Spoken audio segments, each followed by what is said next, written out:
With the wedding show. Well, do I have a treat for you?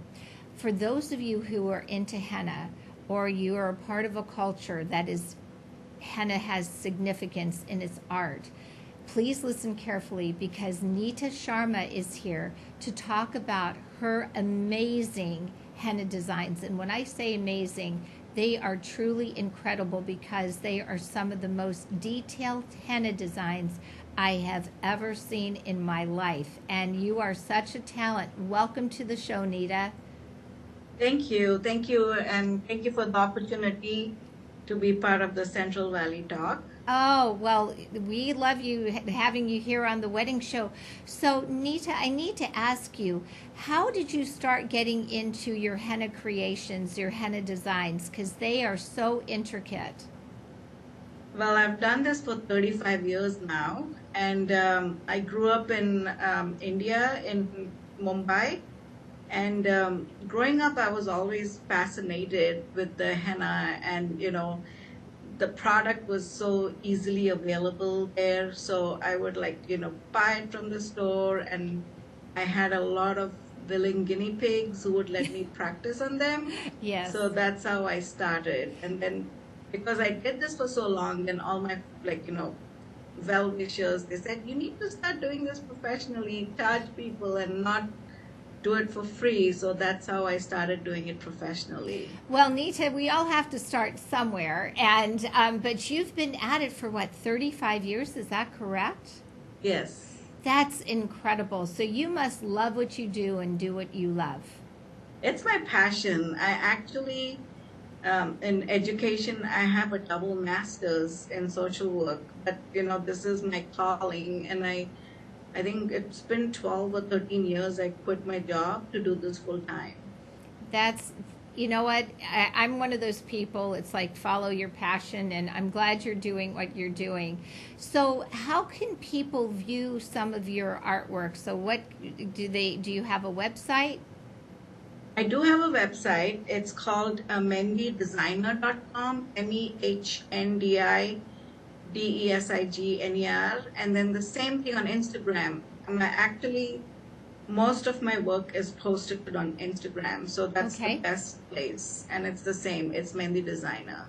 Wonderful. Okay, so what I would love to do is take a look at some of your designs because this is so visually appealing in your presentation. And then I think it's important that you also share the significance as we go through this of the purpose behind when a bride comes to you and says, I want to have henna as a part of my ceremony, and the significance behind that. So let's take a look. There's a video that we have coming up first, and then maybe you can address that there.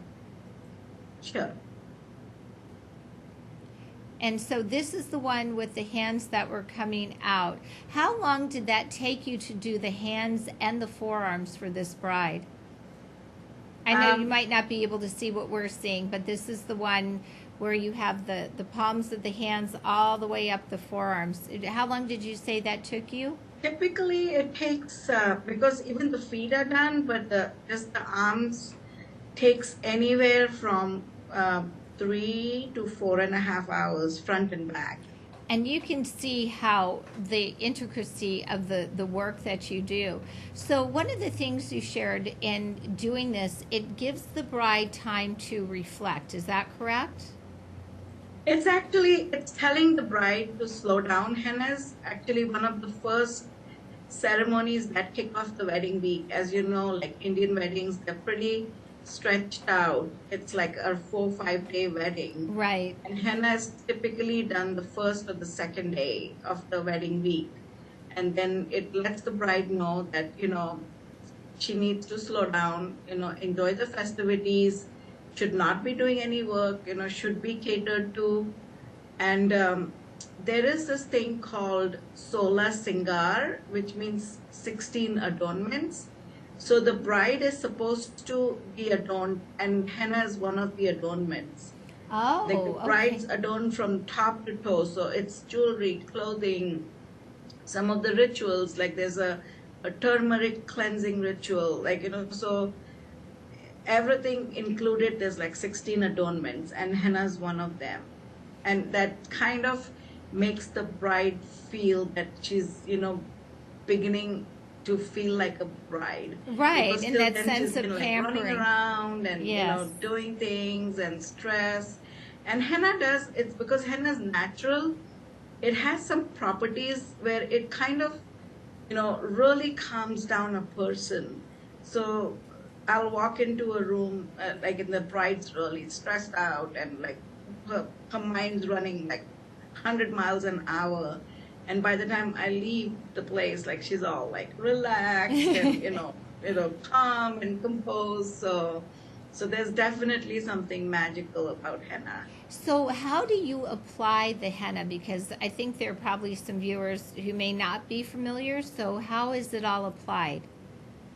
There is one of the pictures I sent that's of me, and I'm holding three cones. Like they are kind of like piping bags, little tiny piping bags. And I Yes, kind of make my paste and then, fill the product in it. And the tips really fine. And then I kind of like have pressure control over the lines where I can make them like thick, thin, do shading with it and things like that.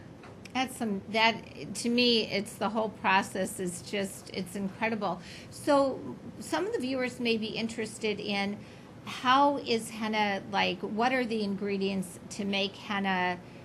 Bring out its color, its elasticity, like it's how long it lasts.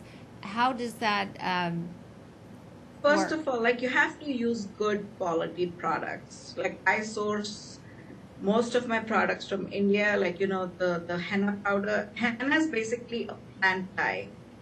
So traditionally people would just like pluck the leaves, crush it, and just apply it. But then, and over the years, like the science has gotten so better where now the leaves are dried and made into like a fine powder. Right. And artists like me buy the powder, and then we have our own recipes of mixing it up. So we use like good quality essential oils. I use like lemon juice, sugar, so all that I mix it up, and then it's a process again, like then it's mixed up typically a day or two before, and then there's a process that happens in the henna, which is known as dye release. And then, once it's ready, then I again like mix it up really good and I strain it so that I make sure there's no lumps or anything left. And then when I go to the bride's house, I make it in the small cones, and that's when I do it. Right. Now, one of the things you just said is you go to the bride's home. So people don't need to necessarily drive to Turlock to get this done. You'll go within that. How far is your radius, basically? Oh, I drive, I fly, like I go out of state, I go out of country. So, whenever, wherever I'm required, if I'm available, and I go and do it.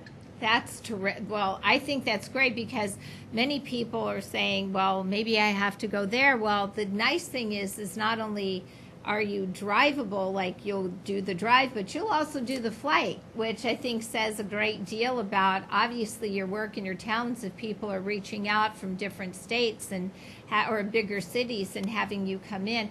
I'd like to take a look at a few more of the works of art that you've created with your henna. We have another picture here. It looks like they're people I can see inside the palm of the hand. Is that would that be like the representation of The bride and the groom. groom? Yes, that's So, and then there is a lot of wedding motifs that people put on, but what I also do is, I tell a lot of stories through my henna about the couple, things that are important to the couple, like, if they met, say, on a dating app, then I can make a dating app logo, or, recently I had a bride like who said one of her dates at the Monterey Bay Aquarium was like one of her best dates. So I made one of those, what's the famous creatures at the aquarium. So I made. They have – starfish, they have seahorses, dolphins, otters. No, it's Sharks? those jellyfish. Jellyfish. Okay. So I made that, and then she, hopes for her and her husband to travel the world. So then, I made a globe with the plane going around it. So if like, when you go to my Instagram, it's one of my recent posts that I did it. So I like to tell stories, through what's important to the couple. If they love a certain sports team, I'll put their logo. Sure. So I like personalize each bride's henna to what they want. I think that's amazing that, like I said, that you take the time to do this and personalize it the way you do. So one of the other questions comes into play, and I like this is the one. Can we go back? That's the one with the feet. I love that. I mean, this is like beyond the pedicure process here, and just the detail. How long does it take to do both feet? Not too long. That probably took me maybe an hour. I'm amazed because I'm looking at all those little lines and designs in there, and that's just you. I am very highly impressed with your artistic ability, and again, and how rapid you're working and having this all turn out so beautifully. So, when people have this applied, how do they have to care for it? What makes it last longer? I do have a whole process that I drill my brides. I really have to drill this regimen because they have so much going on. But, to me, my work is my pride. And, it's going to be showcased amongst like hundreds of people at the wedding. And, whenever I see a bride's picture with bad henna, I feel so sad. Right. So, I have a lot of like preparation. The bride has to exfoliate her skin, like if she has any kind of beauty treatments, that has to be done before, because once the henna is on, like she has to really pamper it for a few days. So when you say pamper it, what product are they using to keep it fresh? So what the pictures that you saw actually is the paste on the skin. Mm-hmm. Then that paste usually comes off.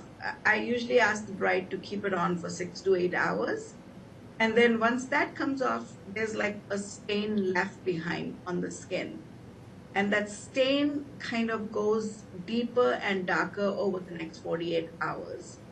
So in that 48 hours, the bride has to like minimal water contact, and the more she pampers the henna in that period of time, it sets much more better and it lasts longer. So it could last maybe up to a month then at that point. I've had brides who said it's lasted up to 3 weeks. Oh, okay. Especially the feet last the longest because they're not as exposed to water as the hands are. Right. Right. Well, that's the same way with the pedicure. It lasts longer usually than the nails do. Yes, so, yes. How do you also do mothers of the brides? Have you ever done grooms?